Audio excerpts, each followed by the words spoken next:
Cuando el bosque se encuentra casi en silencio, escuchamos a lo lejos el fuego crispar y risas macabras perdidas en la oscuridad. Las brujas llegan a su aquelarre llamadas por su gran líder, la Cabra Negra. Te invitamos a este aquelarre a que conozcas de aquello que alguna vez fue prohibido y hoy la cabra trae para ti. Artes ocultas, esoterismo, magia, leyendas, astrología, cábala y mucho más. Liberemos a la Cabra Negra y escuchemos su sabiduría. En los últimos años son muchas las ediciones del Necronomicon que han sido publicadas. Sin embargo, ninguna es la obra prohibida del sabio maldito Abdul al-Jadred, aquel árabe loco nacido en el Yemen que encontró a los perdidos arcanos en el terrible desierto del Rub al-Khali, junto a los tenebrosos e invisibles moradores de las arenas. Él llamó a su obra el Al-Asif, el ruido de los insectos, que fue llamado Necronomicon primero en griego y luego en latín, siendo esta la traducción griega del erudito Teodoro Filetas, hecho en Constantinopla en el año 950 y posteriormente vertida al latín por Olaus Wormius en el año de 1228. Como quiera que la obra conocida por el nombre griego de Necronomicon o en letras latinas Necronomicon, se ha vuelto harto rara y difícil de encontrar, y solo se consigue a gran precio.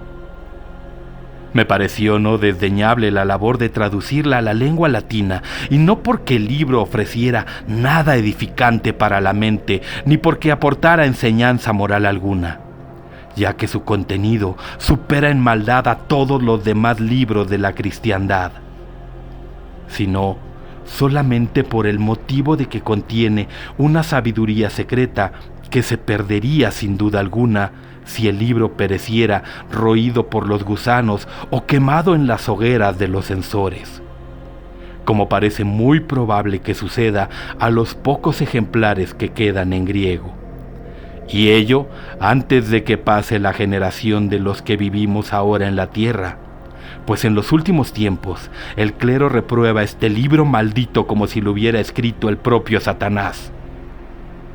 Quien sea el verdadero autor del texto, dejaré que lo diga el escriba Teodoro Filetas, al que la historia llama el Sabio. En sus palabras de introducción al manuscrito griego del que me serví para preparar mi versión. Lo que pretendo hacer aquí es exponer la naturaleza del libro y relatar las circunstancias desventuradas que rodearon la muerte del desventurado y antedicho Teodoro, para que su muerte sirva por sí misma de advertencia suficiente para los movidos por una curiosidad ociosa. Pues esta obra solo es adecuada para los intelectos más profundos, desposados con Cristo en el Espíritu Santo, y corromperá a todos los que aspiren a aplicar su sabiduría arcana para fines bajos. Es una espada envenenada con belladona que hiere la mano que intenta blandirla. Pero aquel cuyo propósito es bendito y cuyo tacto es sutil, puede acogerlo en su seno como a una serpiente dormida, sin recibir su veneno.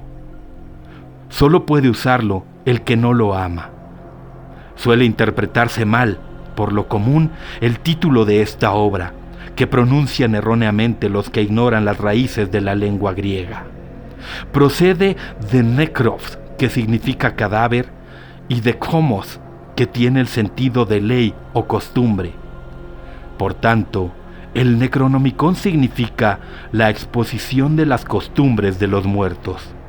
Y lo que se da a entender es el arte de controlar y de manipular a los muertos por la hechicería practicada sobre los cadáveres. Práctica que lleva el nombre común de necromancia.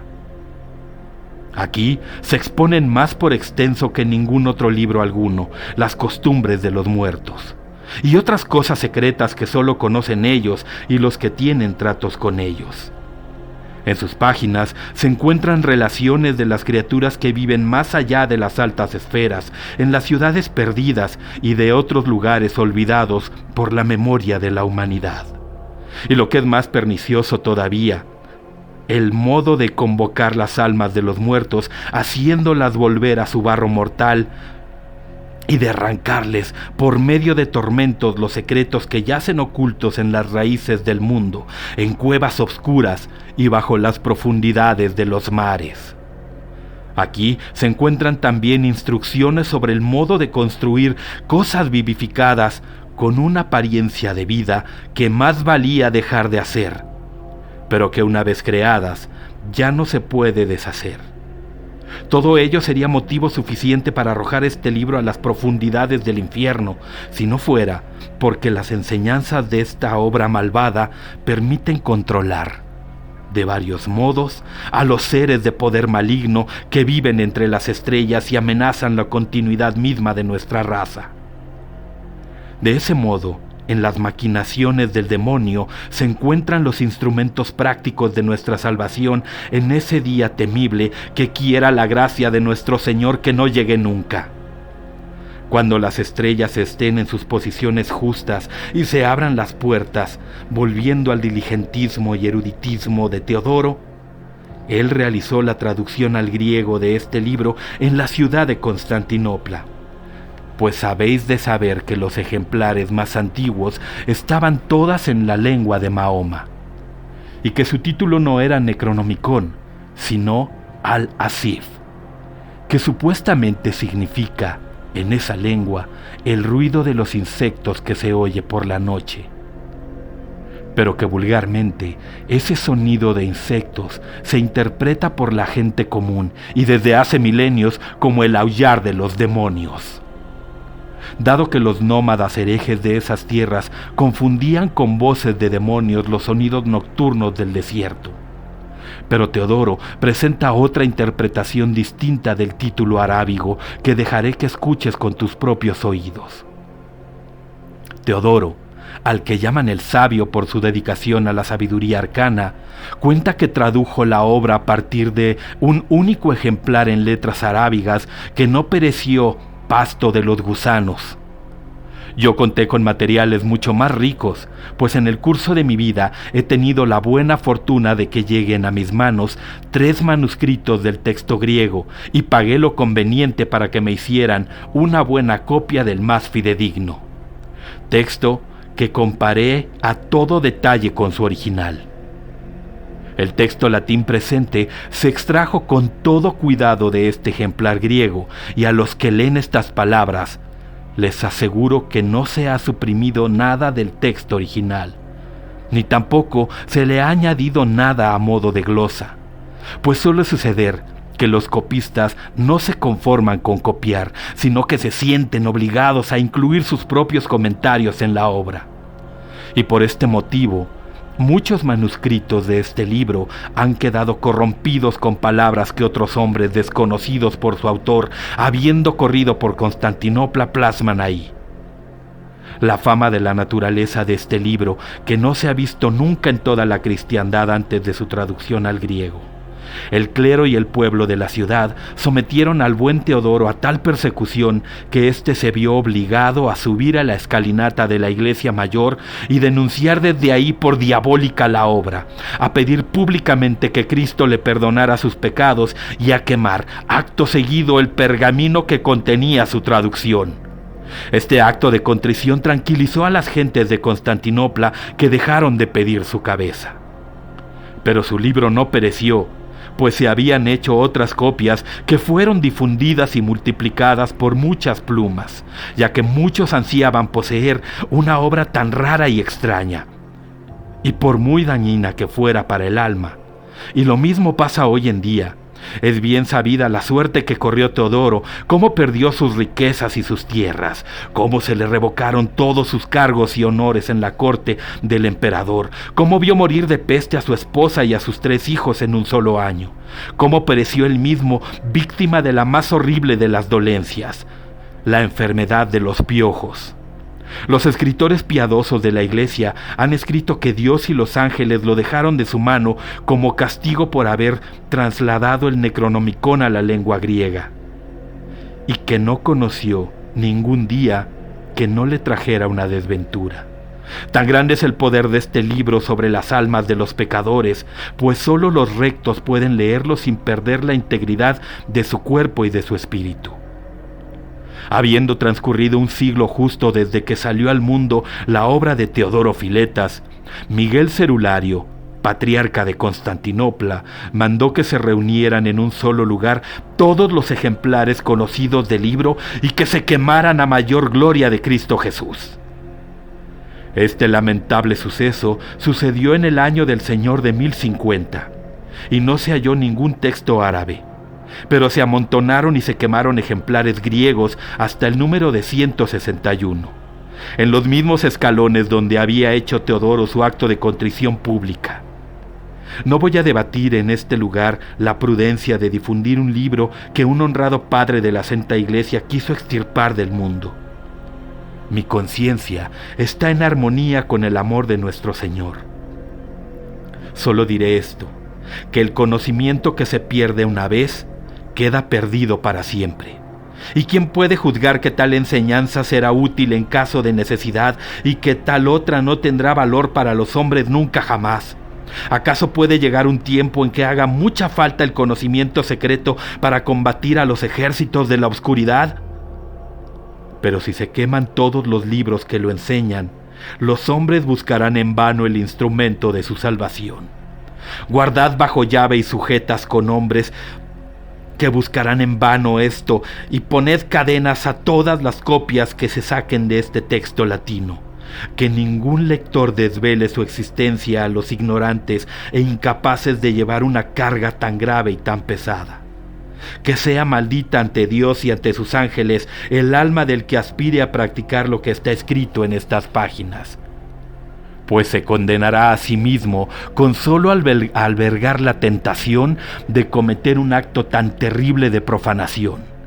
Más le valdría que le quemaran los ojos con carbones ardientes y que le cosieran los labios con hilo de lino antes de que leyera en voz alta las palabras que se contienen en este libro, escritas en la lengua olvidada que nunca deben pronunciar los hijos de Adán, sino solo estos que no tienen boca y que viven en las sombras de las estrellas.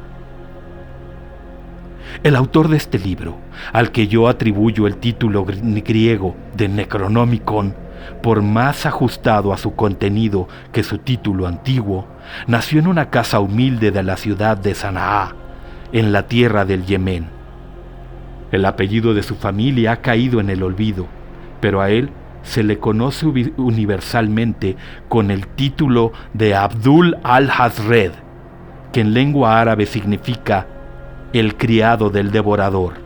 Tampoco se conoce la fecha de su nacimiento, pero se dice que su muerte se produjo en el año del Señor de 738, cuando había alcanzado una extrema vejez. En su primera juventud alcanzó fama tanto por su piedad como fiel seguidor de las enseñanzas del profeta Mahoma, como por sus dotes poéticos. Se cuenta que era hermoso de rostro, la piel notable por su blancura y ojos verdes como las aceitunas, lo que causó asombro cuando nació. En vista de que su padre tenía la tez y los ojos oscuros, se murmuró que su madre había yacido con un genio cuando atravesaba el desierto con una caravana camino de su boda. Pero la gran virtud de la madre desmintió los rumores. Al-Hazred era alto, erguido de cuerpo, con una elegancia de movimientos que se comparaba con la de un buen caballo. Era muy notable su voz. Cuando recitaba las palabras del profeta, los pájaros dejaban de cantar para escucharlo. Los zorros del desierto salían de sus madrigueras y se sentaban sobre los montículos de tierra para oír las enseñanzas de Dios. El rey de Yemen, habiendo oído hablar de aquel niño prodigio que vivía en los confines de su reino, hizo llamar a Al-Hazred a su corte cuando el muchacho tenía 12 años.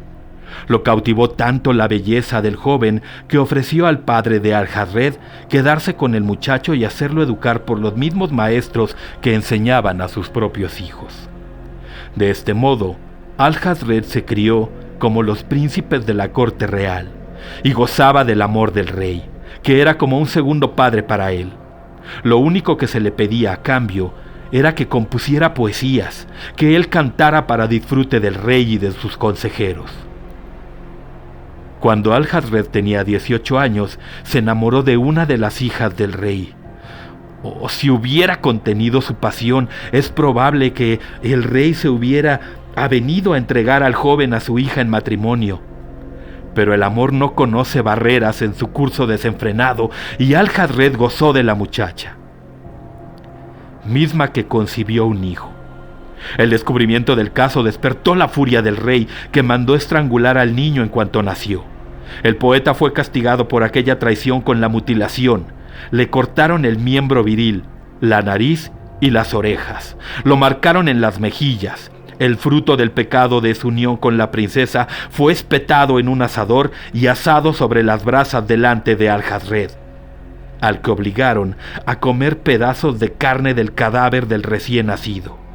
El rey encargó a unos nómadas del desierto que lo llevasen al este, hasta las profundidades del Robael-Cali, en el espacio vacío, como lo llamaban los antiguos, donde abandonaron sin agua a Alhazred para que muriera.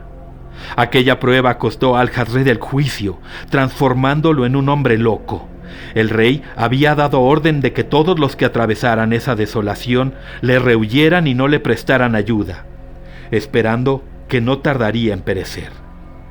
Sin embargo, él se aferró a su triste vida, vagó por el desierto durante no se sabe cuánto tiempo, teniendo por compañeros de día a los alacranes y a los halcones carroñeros, y de noche a los demonios que solo viven en esas tierras desoladas y odiosas. Esos espíritus de la oscuridad le enseñaron la necromancia y le hicieron descubrir cuevas olvidadas y pozos muy hondos bajo la superficie de la tierra.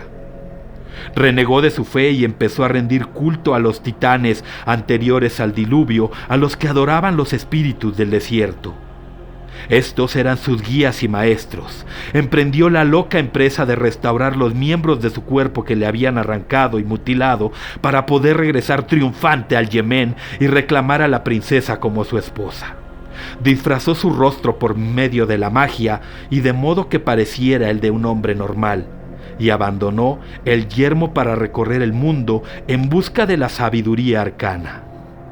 En Giza, en la tierra de Egipto, aprendió de un culto secreto de sacerdotes paganos, de cabezas afeitadas, el modo de devolver la vida a los cadáveres y de hacer que éstos obedecieran sus órdenes. En Caldea alcanzó la perfección de las artes de la astrología. En Alejandría aprendió de los hebreos el conocimiento de las lenguas olvidadas y el empleo de la voz para pronunciar palabras bárbaras de devoción. Pues si bien la malicia del rey lo había despojado del resto de sus buenas prendas, conservaba la belleza y la fuerza de su voz.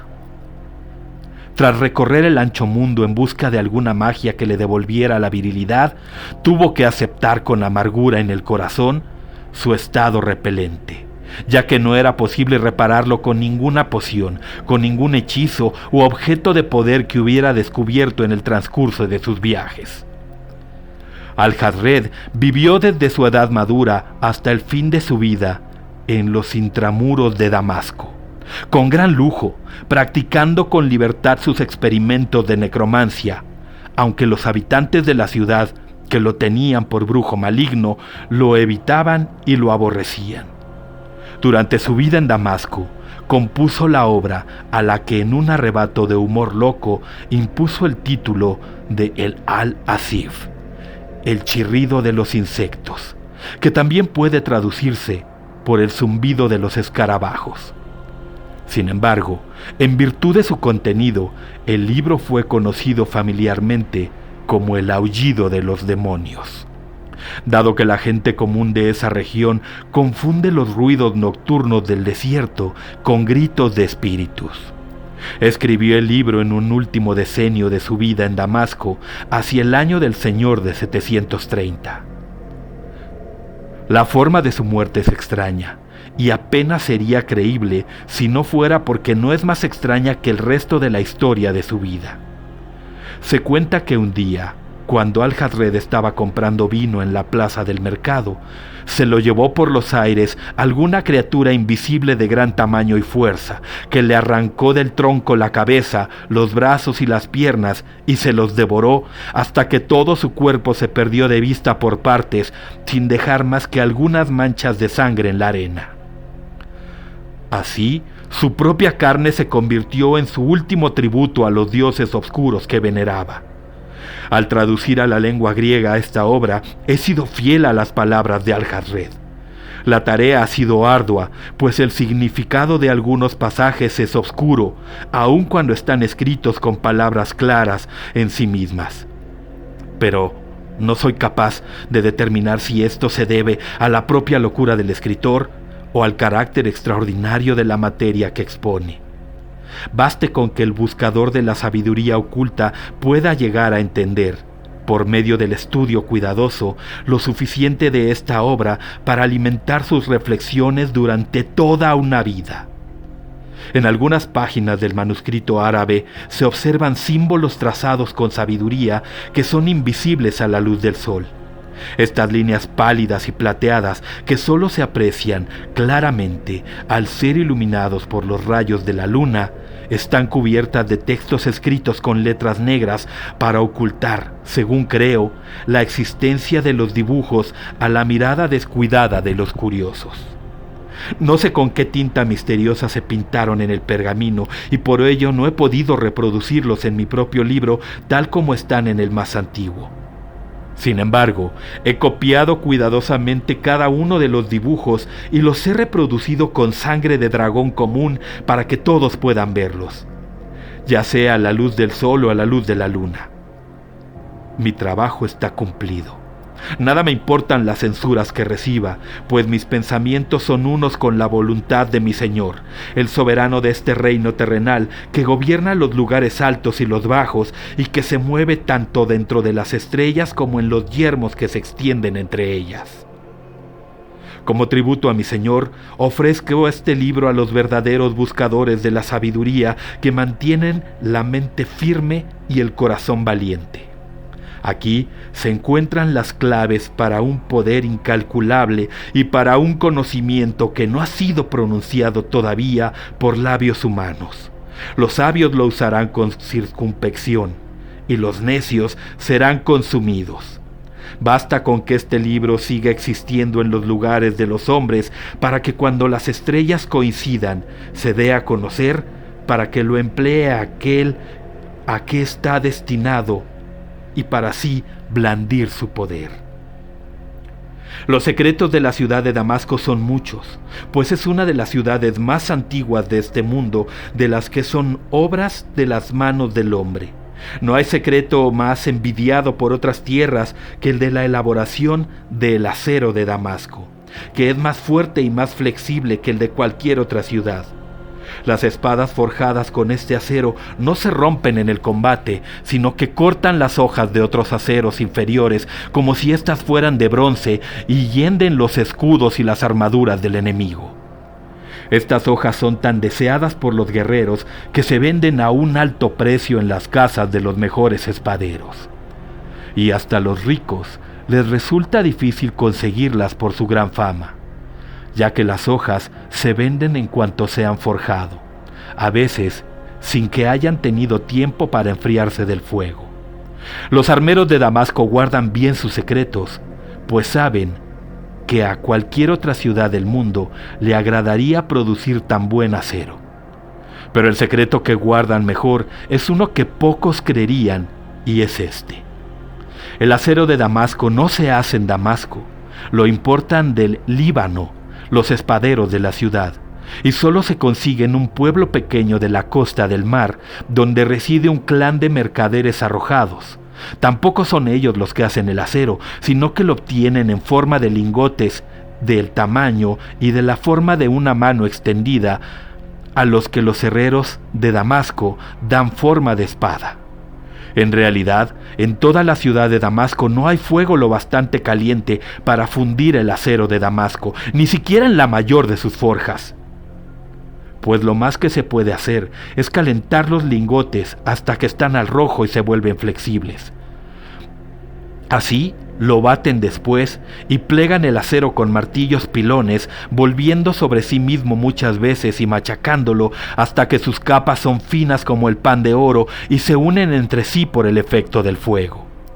Las espadas de Damasco se hacen en Damasco, pero el acero procede de un lugar que no se figuran los que blanden en batalla.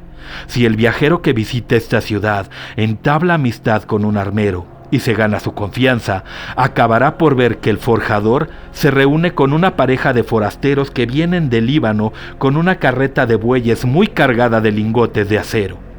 No se esfuerzan por proteger su carga con todo lo preciosa que es, ya que de nada serviría en otra ciudad, pues así como es cierto que no hay fuego humano capaz de fundir el acero de Damasco, también es cierto que solo las forjas de esta ciudad son lo bastante ardientes para dejarlo dúctil para que se pueda dar forma con el martillo.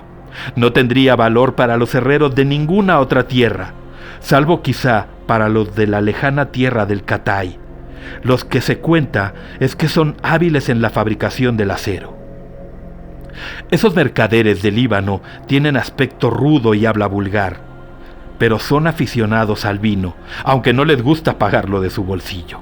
Se dejan invitar por cualquiera de los presentes en la taberna, y ellos a su vez no invitan nunca para devolver la cortesía, y por eso son poco apreciados por los hombres de la ciudad. Puede que sea también por su aspecto extraño, pues tienen las cabezas anchas y las bocas de una anchura poco natural, parecidas a las bocas de las ranas. Tienen los ojos saltones que les asoman de los cráneos aplastados. Sus manos son húmedas al tacto y tienen las mejillas y los cuellos siempre húmedos del sudor de su cuerpo. Pero a pesar de estar sudando constantemente, su piel es fría. Deben beber muchísimo para recuperar la humedad que pierden de día y de noche. Y por ese motivo andan por las tabernas después de realizar sus tratos. Aunque son difíciles de emborrachar, estos mercaderes extraños, no es imposible si se les invita a vino encabezado, el más fuerte que haya en Damasco. Entonces se ponen a hablar de su casa con nostalgia y cuentan cuánto les desagrada estar lejos del mar, al que aman como a su madre. No es posible sacarles una sola noche la historia del acero, y nunca la cuentan con todos sus detalles. Pero tras varias noches de excesos en las tabernas, el hombre paciente que conoce las cosas arcanas puede recopilar los fragmentos del relato que se escriben brevemente.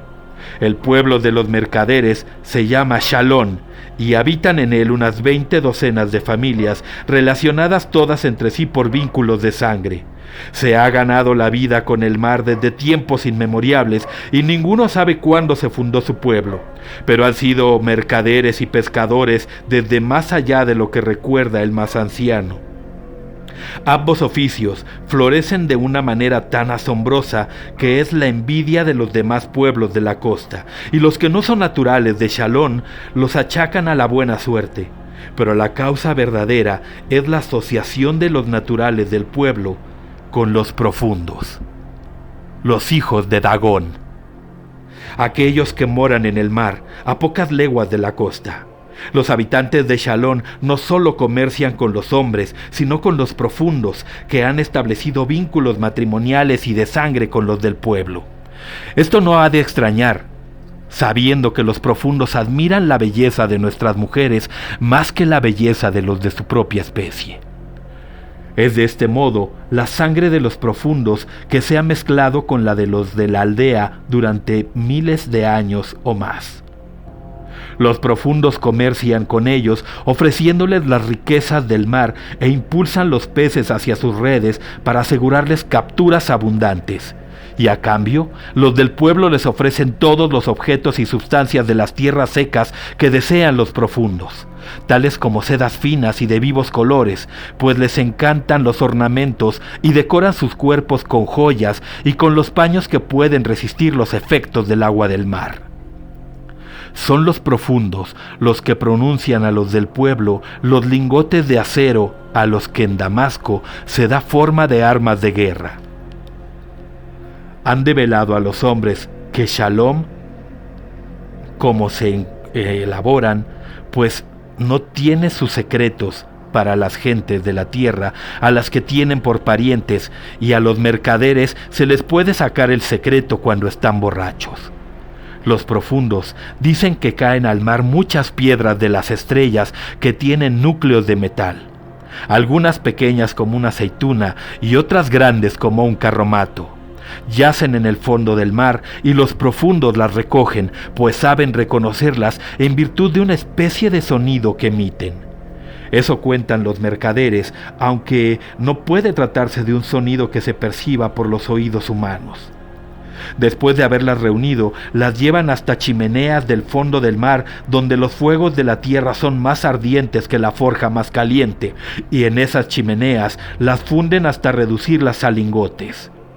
Eso cuentan los profundos a los hombres de Shalón, y los estudiosos saben bien que superan a todos los demás pueblos de este mundo en el trabajo fino de los metales, pues las mujeres de los profundos se adornan de joyas de fina labor, con espirales hábilmente trazadas y escamas delicadas de oro, con muchas piedras preciosas engarzadas, y llevan estas joyas en las cabezas y a veces en las muñecas.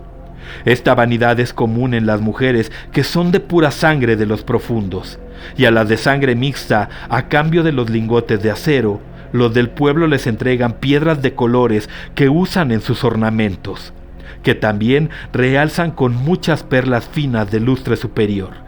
Este es el secreto del acero de Damasco, que guardan bien los espaderos de la ilustre ciudad, tanto por vergüenza e ignorancia, como por codicia, pues no son capaces de reconocer que su ciencia no alcanza a fundir el acero, y nunca interrogan estrechamente a los mercadores de Shalón por miedo a perder acceso a sus cargas preciosas de lingotes. Por eso, los hombres que trabajan el acero no saben nada de cómo se elabora bajo las olas, ni de su origen entre las estrellas. Si no llegara a Damasco la única carreta que lo trae del Líbano, cesaría todo el comercio del acero. Tan tenue es la base de esta célebre industria. En Damasco la vida está llena de lujo y de variedades, de todas las clases inimaginables. No hay diversión en Damasco obscura o demasiado decadente, siempre que haya riqueza para compensar a la gente que la proporciona. Los que buscan entretenimiento más refinado lo encontrarán en la universidad, donde hay todos los días debates interesantes sobre cualquier punto de filosofía, de matemáticas o de historia. Es fácil adquirir sirvientes atractivas y muebles y adornos finos. Los pueblos de los mercados de libros crujen bajo el peso de las obras raras sobre alquimia, necromancia y otros temas arcanos. Y a la mesa del propietario adinerado, capaz de ofrecer banquetes espléndidos y diversiones y diversas entretenidas, acuden en tropel sus conocidos, dotados de ingenio. Solo hay un bien difícil de conseguir en esa maravilla de ciudad: la bendición de la soledad. Aun estando cerrada con llave de noche tras la puerta de la casa, a solas, en una cámara de meditación, llegan del más allá las desventajas arrastradas por el frescor de la brisa de la noche, los ladridos de los perros, los gruñidos de los camellos, las voces de las rameras que llaman a sus clientes. Es imposible cerrar por completo la conciencia a la gran multitud de almas que se agolpan a todos lados como las aguas en una inundación.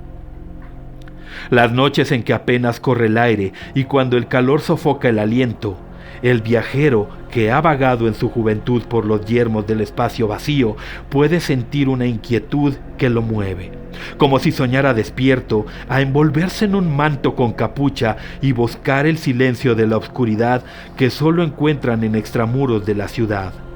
Puede que sea un impulso o una inquietud parecida lo que mueve a Nyarlathotep a pasearse por las arenas bajo la luna. El mejor lugar para practicar la contemplación es el cementerio. Este lugar se encuentra a cierta distancia. Después de salir por la puerta del norte, las sombras de los muertos son compañeros agradables para el necromántico, y no hablan nunca, a no ser que se les otorgue el poder de expresarse derramando sangre fresca. El necromántico no tiene mayor motivo para evocar sus voces, porque ¿qué podría decirle que tuviera algún valor? Los nobles de Damasco entierran a sus muertos venerados en tumbas complicadas y costosas que es difícil violar. Pero los trabajadores del pueblo llano y los vagabundos se contentan con una tumba poco profunda en un campo pedregoso. Cierto necromántico que había asumido los deberes y las responsabilidades ajenas a tener casa en la calleja de los eruditos, atendió cierta noche la llamada del espacio vacío y salió de la ciudad para vagar entre los muertos. Más allá de la puerta norte, lejos de las luces de las atalayas, cuando dejó atrás los ruidos y los olores de Damasco, sintió que se le volvía a despertar la agudeza de los sentidos y recuperaba su antigua manera de andar furtiva. No había perdido aquellas habilidades que adquirió en el desierto en su juventud a costa de tanto dolor y sangre. Simplemente las había tenido dormidas. Un clan de ghouls, en número de 20 o más, lo rodearon en silencio mientras él estaba de pie, perdido en la contemplación silenciosa de las estrellas. Él no les prestó gran atención. Eran ghouls gordos de ciudad, menos peligrosos que los ghouls delgados y hambrientos del desierto. Ellos lo tomaron por un hombre de ciudad, lento y débil, y se propusieron a matarlo por haber invadido su territorio, interrumpiéndolos cuando se alimentaban de los muertos. Como todas las noches, el necromántico no dio muestras de advertir que se le acercaban mientras ellos lo rodeaban, levantando las garras. La vida en el desierto le había agudizado la vista y vio las estrellas reflejadas en los ojos de sus caras alzadas y el brillo en sus dientes.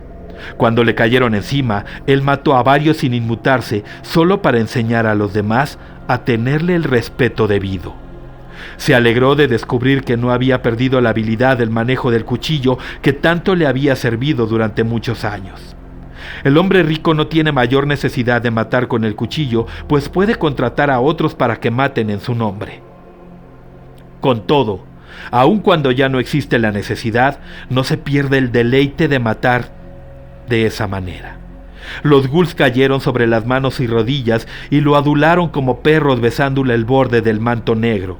Mientras le pedían perdón por el error cometido con sus voces ásperas, el viajero tuvo el capricho de despojarse del manto y de la capucha para que los ghouls pudieran ver a la luz de las estrellas los tatuajes de poder que llevaba en los brazos y en la espalda y las cicatrices y las mutilaciones de los verdugos del Yemen. Los ghouls se pusieron a bailar alrededor de sus pies, aullando y proclamándolo como su nuevo señor. Él no dijo nada, sin aceptar el cargo ni rechazarlo, pues quién sabe cuándo se pueda hacer útil un clan de ghouls. Sirviéndose de su cuchillo, les ayudó a desenterrar una tumba reciente y a extraer el cadáver. Al cortar la mortaja, se vio que era el cuerpo de una gruesa matrona de unos 50 años que no llevaba muerta más de 3 días. Los ghouls lo honraron retirándose y cediéndole la primera tira de carne. ¿Cómo se puede describir el sabor de la carne humana a los que no la han saboreado nunca en su lengua? Es como el color para el ciego o la música para el sordo. Ibn Shabao describe su sabor como el de la carne de las aves de corral, pero con este absurdo demuestra que no ha comido nunca carne humana, pues su sabor es más semejante al del puerco. Solo con el primer bocado, suculento en la boca, y después de empezar a masticar, comprendió el viajero, convertido en ciudadano con casa puesta, cuánto había echado de menos aquel sabor. La carne de un hombre recién matado es dura, pero la carne de un cadáver que ha pasado varios días en la tumba se vuelve blanda y fácil de cortar con los dientes. El necromántico comprendió en un instante de percepción que aquel era su verdadero hogar, la tumba, la noche, el yermo, las estrellas, las duras piedras, el olor de la tierra recién removida, la suave risa de la brisa, el chirrido de los insectos, los gruñidos de los ghouls y el ruido de su piel seca y movediza mientras comían. La casa del callejón de los eruditos no era más que un sueño pasajero, una cosa sin permanencia ni importancia. Una distracción donde podría pasar cómodamente los años de la vejez. Cuando la casa hubiera quedado reducida a polvo, el desierto seguiría invariable y eterno, esperando su regreso. El Roba el Khalí es un amante paciente que no traiciona nunca la confianza de los que lo adoran. Habiendo llegado a la gran ciudad de Damasco, y habiendo tenido tiempo para gozar de sus placeres y para aprovecharse de sus ventajas, el viajero puede optar por hacer de ella su hogar o dejar de vagar, tal como lo hizo el autor de este libro hace muchos años. Muchos son los caminos que conducen a Damasco y son pocas las recompensas que no se pueden alcanzar dentro de sus murallas o que no entran por sus puertas, pues es centro de comercio de todos los países del mundo. El viajero que pasó su juventud buscando la sabiduría arcana y objetos raros en tierras lejanas puede llegar a la conclusión de que es más sabio esperar a que esas cosas le vengan por sí mismas. La riqueza es una piedra imán que atrae lo que se desea como si fueran briznas de paja. La ruta que parte de la nación del Yemen y que transcurre por el espacio vacío sin caminos y por los pasadizos de la ciudad sin nombre que están bajo Irem y por el Mar Rojo a Egipto, desde el delta hasta las cataratas, desde Alejandría hasta las llanuras desoladas de Babilonia, hasta llegar por fin a la ciudad reluciente de Damasco. Es largo y duro, pero está repleto de maravillas. ¿Y qué viajero sería tan ruin como para lamentarse de haberlo seguido? No se lamentará de ello el autor de este libro, que declaró aquí abiertamente que es Abdul al-Hazred, poeta nacido en el Yemen, que siguió gozosamente su camino en su juventud y que ahora vive cómodamente en su casa de Damasco, en una casa de la calleja de los eruditos, tan buena como la que se ha descrito. Recuerda con amarga melancolía en el corazón las intimidades de Roba el Khalí, tan remisa en desvelar sus secretos a sus amantes, pero que con su dureza enseña bien las lecciones que es preciso aprender si se quiere mantener el aliento en el cuerpo.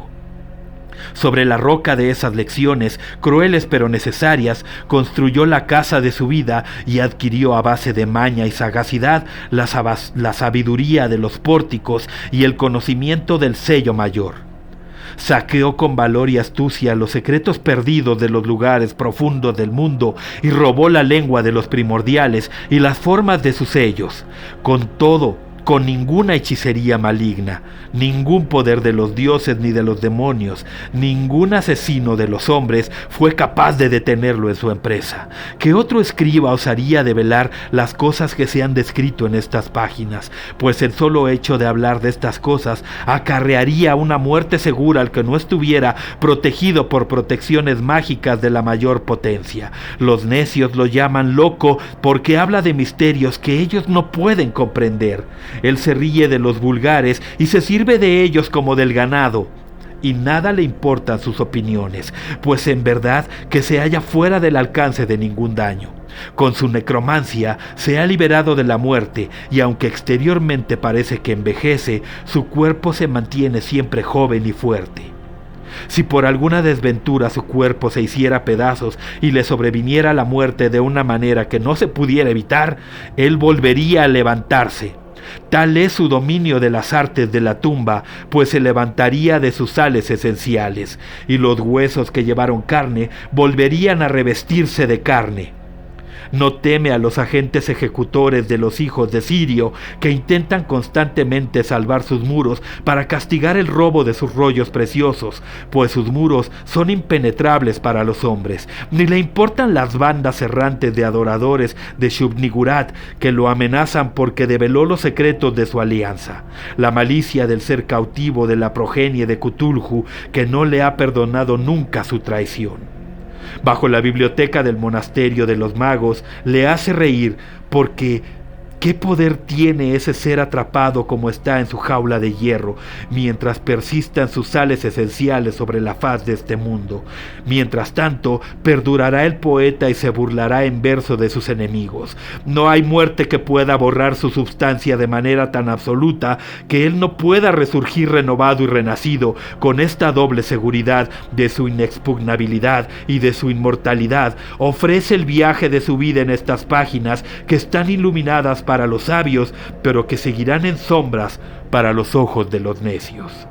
Aquí hay secretos que no se encuentran en otro libro alguno, pues no los conoce ningún otro hombre. Su valor es inapreciable, pero el poeta tiene el capricho de dispersarlos por el polvo y por los años venideros como perlas preciosas que pueden recoger los hombres perceptivos o que pueden hollar los cerdos con sus pezuñas. Tú que escucharás este libro por primera vez, bendecirás el nombre de Alhazred, pero cuando lo escuches por segunda vez, maldecirás amargamente su nombre y lamentarás con lágrimas en los ojos haber escuchado el libro con tus oídos.